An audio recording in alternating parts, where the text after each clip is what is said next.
সবাইকে শুভ দুপুর প্রিয় মানুষগুলো।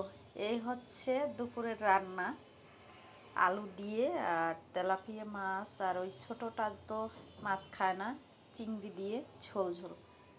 প্রিয় মানুষগুলো, আজকে বলবো বাবা মারা গেছে কত বছর, খুব কষ্ট হয়।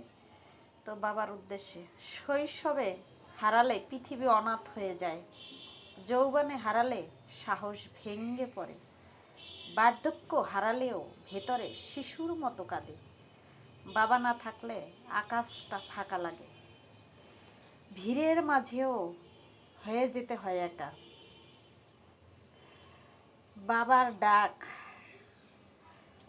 একবার না শোনার শূন্যতা সারা জীবন বুকে পাথর হয়ে থাকে। বাবাকে হারালে কখনো সে শূন্যতা হয় না পূরণ কোনো কিছুর বিনিময়ে। তো সবাই ভালো থাকবেন, যাদের বাবা মা আছে তাদের আসলে অনেক সুখ আমার মনে হয়, কেন এগুলো মানুষ আসলে আগে বুঝে না, যখন হারিয়ে যায় তখনই বুঝতে পারে। তো সবাই ভালো থাকবেন, আর আমার এই সুন্দর সুন্দর রান্না দেখতে হলে অবশ্যই Pratibha kitchen like comment share subscribe করে পাশে থাকবেন। ধন্যবাদ।